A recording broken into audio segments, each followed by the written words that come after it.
Bonjour, une nouvelle de Guy de Maupassant, L'Orient.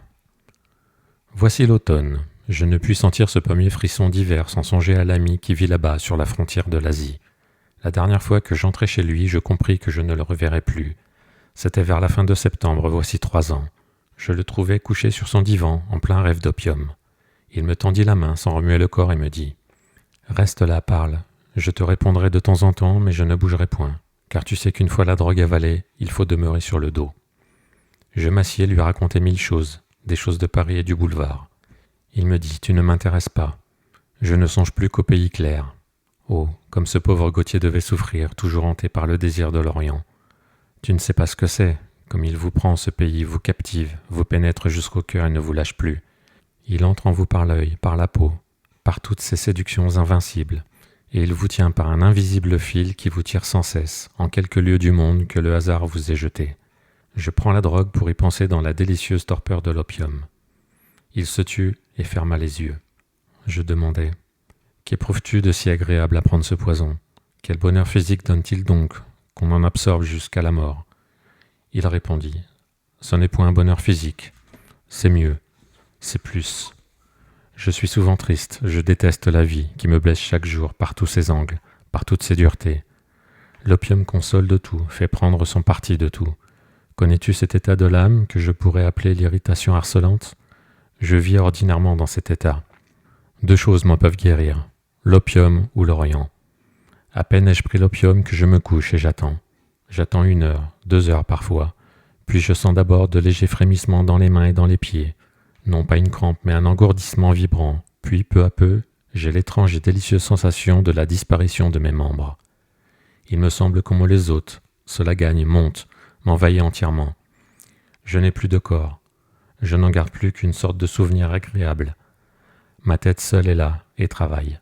Je pense. Je pense avec une joie matérielle infinie, avec une lucidité sans égale, avec une pénétration surprenante. Je raisonne, je déduis, je comprends tout. Je découvre des idées qui ne m'avaient jamais effleuré. Je descends des profondeurs nouvelles, je monte à des hauteurs merveilleuses, je flotte dans un océan de pensées, et je savoure l'incomparable bonheur, l'idéale jouissance de cette pure et sereine ivresse de la seule intelligence. Il se tut et ferma de nouveau les yeux, je repris. Ton désir de l'Orient ne vient que de cette constante ivresse. Tu vis dans une hallucination. Comment désirer ce pays barbare où l'esprit est mort, où la pensée stérile ne sort point des étroites limites de la vie, ne fait aucun effort pour s'élancer, grandir et conquérir? Il répondit « Qu'importe la pensée pratique, je n'aime que le rêve. Lui seul est bon, lui seul est doux. La réalité implacable me conduirait au suicide si le rêve ne me permettait d'attendre. Mais tu as dit que l'Orient était la terre des barbares. Tais-toi malheureux, c'est la terre des sages, la terre chaude où on laisse couler la vie, où on arrondit les angles. Nous sommes les barbares, nous autres les gens de l'Occident, qui nous disons civilisés, nous sommes d'odieux barbares qui vivons durement comme des brutes. Regarde nos villes de pierre, nos meubles de bois anguleux et durs. Nous montons en haletant des escaliers étroits et rapides pour entrer en des appartements étranglés où le vent glacé pénètre en sifflant, pour s'enfuir aussitôt par un tuyau de cheminée en forme de pompe qui établit des courants d'air mortels, forts à faire tourner des moulins. Nos chaises sont dures, nos murs sont froids, couverts d'un odieux papier. Partout des angles nous blessent, angles des tables, des cheminées, des portes, des lits. Nous vivons debout ou assis, jamais couchés sauf pour dormir, ce qui est absurde, car on ne perçoit plus dans le sommeil le bonheur d'être étendu. Mais songe aussi à notre vie intellectuelle. C'est la lutte, la bataille incessante. Le souci plane sur nous, les préoccupations nous harcèlent. Nous n'avons plus le temps de chercher et de poursuivre les 2 ou 3 bonnes choses à portée de nos mains. C'est le combat à outrance. Plus que nos meubles encore, notre caractère a des angles, toujours des angles. À peine levés, nous courons au travail, par la pluie ou la gelée. Nous luttons contre les rivalités, les compétitions, les hostilités. Chaque homme est un ennemi qu'il faut craindre et terrasser, avec qui il faut ruser. L'amour même a, chez nous, des aspects de victoire et de défaite, c'est encore une lutte. Il songea quelques secondes et reprit. La maison que je vais acheter, je la connais. Elle est carrée avec un toit plat et des découpures de bois à la mode orientale.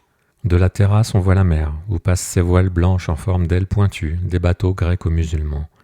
Les murs du dehors sont presque sans ouverture. Un grand jardin où l'air est lourd sous le parasol des palmiers forme le milieu de cette demeure. Un jet d'eau monte sous les arbres et s'émiette en retombant dans un large bassin de marbre dont le fond est sablé de poudre d'or. Je m'y baignerai à tout moment, entre deux pipes, deux rêves ou deux baisers. Je n'aurai point la servante, la hideuse bonne au tablier gras, et qui relève en s'en allant d'un coup de savate usée le bas fangeux de sa jupe. Oh, ce coup de talon qui montre la cheville jaune, il me remue le cœur de dégoût, et je ne le puis éviter. Elles l'ont toutes, les misérables. Je n'entendrai plus le claquement de la semelle sur le parquet, le battement des portes lancées à toute volée, le fracas de la vaisselle qui tombe. J'aurai des esclaves noirs et beaux, drapés dans un voile blanc et qui courent, nu-pieds sur les tapis sourds. Mes murs seront moelleux et rebondissants comme des poitrines de femmes, et sur mes divans en cercle autour de chaque appartement, toutes les formes de coussins me permettront de me coucher dans toutes les postures qu'on peut prendre. Puis, quand je serai las du repos délicieux, las de jouir de l'immobilité de mon rêve éternel, las du calme plaisir d'être bien, je ferai amener devant ma porte un cheval blanc ou noir qui courra très vite. Et je partirai sur son dos en buvant l'air qui fouette et qui grise, l'air sifflant des galops furieux. Et j'irai comme une flèche sur cette terre colorée qui enivre le regard, dont la vue est savoureuse comme un vin. À l'heure calme du soir, j'irai d'une course affolée vers le large horizon que le soleil couchant teinte en rose. Tout devient rose là-bas au crépuscule. Les montagnes brûlées, le sable, les vêtements des Arabes, la robe blanche des chevaux. Les flamants roses s'envoleront des marais sur le ciel rose, et je pousserai des cris de délire noyés dans l'arroseur illimité du monde. Je ne verrai plus le long des trottoirs, assourdis par le bruit dur des fiacres sur les pavés, des hommes vêtus de noir, assis sur des chaises incommodes, boire l'absinthe en parlant d'affaires. J'ignorerai le cours de la bourse, les fluctuations de valeur, toutes les inutiles bêtises où nous gaspillons notre courte, misérable et trompeuse existence. Pourquoi ces peines, ces souffrances, ces luttes? Je me reposerai à l'abri du vent dans ma somptueuse et claire demeure. Et j'aurai 4 ou 5 épouses dans des appartements moelleux, 5 épouses venues des 5 parties du monde et qui m'apporteront la saveur de la beauté féminine épanouie dans toutes les races. Il se tut encore puis prononça doucement. « Laisse-moi. » Je m'en allai, je ne le revis plus. 2 mois plus tard, il m'écrivit ces 3 mots, seul. « Je suis heureux. » Sa lettre sentait l'encens et d'autres parfums très doux.